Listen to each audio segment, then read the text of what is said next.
जय गुरु जी, जय भोलेनाथ की।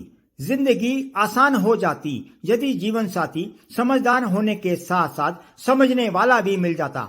जी हाँ, आज हम बात करेंगे शादीशुदा जिंदगी को कैसे मधुर बनाएं। इसके लिए आपको हम कुछ उपाय, कुछ टोटके, कुछ टिप्स बता रहे हैं। आपस में ना बनती हो, लड़ाई झगड़े हो, बात बात पर छोटी छोटी बातों पर कला कलेश हो, मन मुटाव हो, अंडरस्टैंडिंग ना हो तो जिंदगी काटनी मुश्किल हो जाती है। आप सोचो कि दूसरे पार्टनर की वजह से मेरा जीवन खराब हो गया, तो ये आपका सोचना गलत है, क्योंकि जो भी होता है वो आपके जन्म पत्री के ग्रहों के कारण होता है। लड़का लड़की के मन में शादी के लिए बहुत ही मधुर कल्पनाएं होती हैं, लेकिन शादी होने के बाद कुछ दिन तो सही बीतते हैं, लेकिन उसके बाद आपस में मनमुटाव, छोटी छोटी बातों पर कलह कलेश होते हैं, बात बढ़ जाती है, साथ बैठना भी मुश्किल हो जाता है। तो ये सब होता है आपके जन्म पत्री के 7वें भाव के स्वामी, जो कि आपके पति पत्नी का कहलाता है। इस भाव का स्वामी यदि 6, 8वें, 12वें भाव में बैठ जाए या दूसरे, चौथे, 7वें, 12वें भाव के स्वामी पर या इस स्थान पर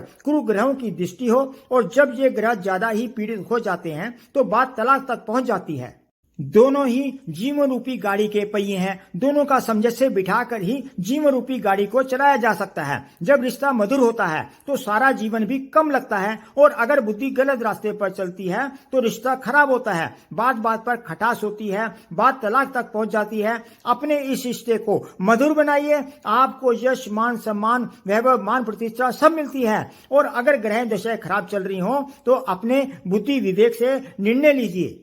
कई बार पति या पत्नी या दोनों में ही ईगो प्रॉब्लम बहुत ज्यादा होती है, एक दूसरे को समझ नहीं पाते, अंडरस्टैंडिंग नहीं होती है, सारे मौसम एक से नहीं रहते हैं, तो इंसान कैसे एक सा होगा। उम्र बढ़ती है, उम्र बढ़ने के साथ साथ बॉडी में चेंजेस आती हैं, हार्मोनल चेंजेस होती हैं, सोच में परिवर्तन होता है, तो समय के साथ ही अपने आप को एडजस्ट करके चलना पड़ता है।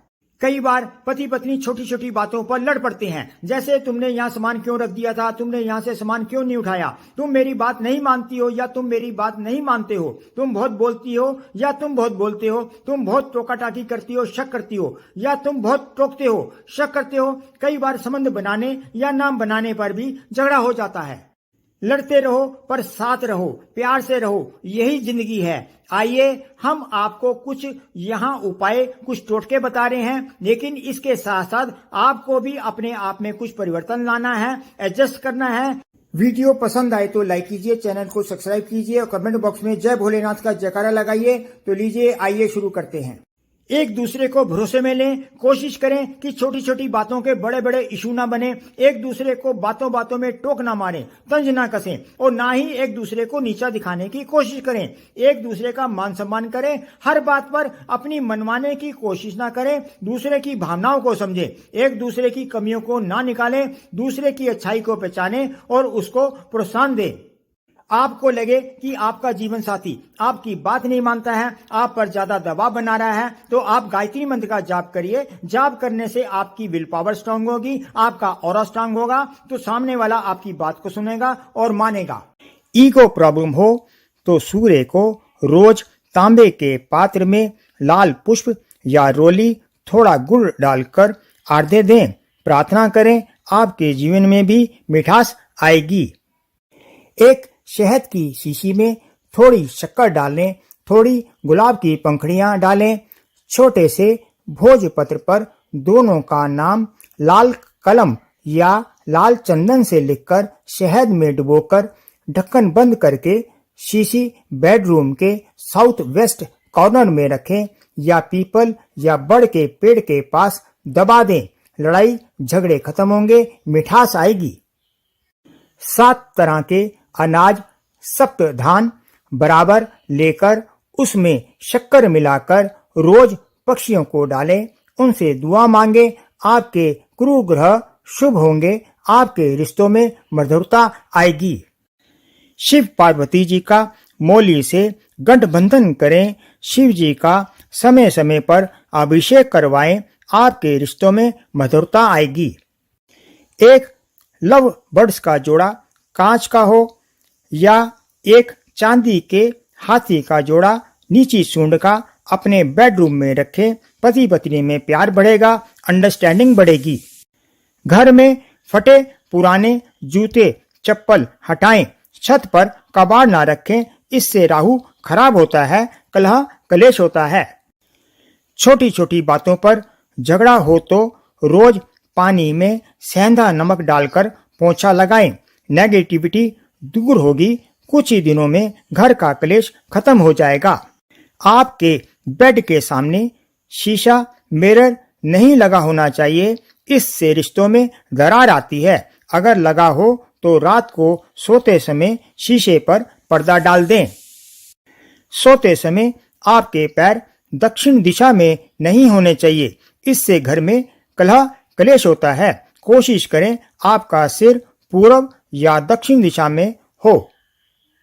अगर आप दोनों रिश्ते को ठीक करना चाहते हैं तो शुक्रवार को एक कागज की पुड़िया में सिंदूर डालकर पत्नी उसे पति के तकिए के नीचे रखे और एक कागज की पुड़िया में कपूर डालकर पति अपनी पत्नी के तकिए के नीचे रखे।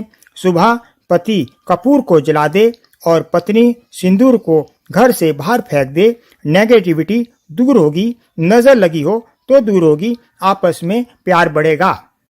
पति पत्नी में निरंतर लड़ाई होती हो, ग्रह कलेश के कारण बात तलाक तक पहुंची हो, कलह कलेश खत्म करने के लिए ये उपाय करें। घर के पास कहीं भी चींटियां निकलती हो, उनको घी में भुने हुए आटे में शक्कर मिलाकर डालें। 40 दिन करें, लाभ होगा, प्रेम जागृत होगा, कलेश दूर होगा। हर शुक्रवार को माँ लक्ष्मी जी, श्री विष्णु जी को खीर या रस वाली मिठाई का भोग लगाएं, बाकी सारे परिवार को खिलाएं। आपके रिश्तों में मधुरता आएगी। पति पत्नी में तनाव बढ़ गया हो, घर में हमेशा लड़ाई होती हो, काम में दिल ना लगता हो, कोर्ट कचहरी तक बात पहुंच गई हो तो 3 गोमती चक्र घर के दक्षिण दिशा में फेंक दें। 5 गोमती चक्र लेकर सिंदूर की डिब्बी में डालकर पूजा स्थान पर रख दें। पूजा के बाद उस सिंदूर से पति तिलक करे, पत्नी अपनी मांग भरे, घर में शांति होगी, क्लेश खत्म होगा। शुक्रवार को एक मिट्टी के कुल्हड़ में मशरूम भरकर माँ भगवती जी को अर्पित करें। रिश्ते को बचाने की प्रार्थना करें, आपके झगड़े दूर होंगे। पति पत्नी के झगड़ों को दूर करने के लिए आपसी समझदारी और सामंजस्य होना बहुत जरूरी है, जिससे एक दूसरे की छोटी छोटी गलतियों को नजरअंदाज करके या माफ करके झगड़े से बचा जा सकता है। यदि आपकी कुंडली में ग्रह कलेश का कारण राहु हो तो 8 मुखी रुद्राक्ष धारण करने से लाभ होता है। यदि आपकी कुंडली में ग्रह कलेश का कारण केतु हो तो गणेश जी की पूजा करें, लड्डू का भोग लगाएं। 9 मुखी रुद्राक्ष धारण करने से लाभ मिलेगा। पति पत्नी में रोज कलह कलेश हो तो गाय को शक्कर से बनी रोटी या पराठा खिलाएं। पैर छूकर प्रार्थना करें, जैसे ये रोटी मीठी है ऐसे ही हमारे रिश्ते में मधुरता आए। एक रोटी के 2 पीस कर कुत्ते को श्वान देवता बोलकर खिलाएं, दूसरा कौवों को खिलाएं। विश्वास मानिए आपके रिश्तों में मधुरता आएगी। पति या पत्नी को लगता हो कोई पार्टनर के कान भर रहा है या वो आपकी बात नहीं सुनते या सुनती तो पीले कपड़े में हल्दी की गांठ या पाउडर बेड में रखें। बांस की बांसुरी चीनी भरकर बांसुरी को मोम से बंद करके भगवान श्री कृष्ण जी को अर्पित करें, आपस में प्यार बढ़ेगा।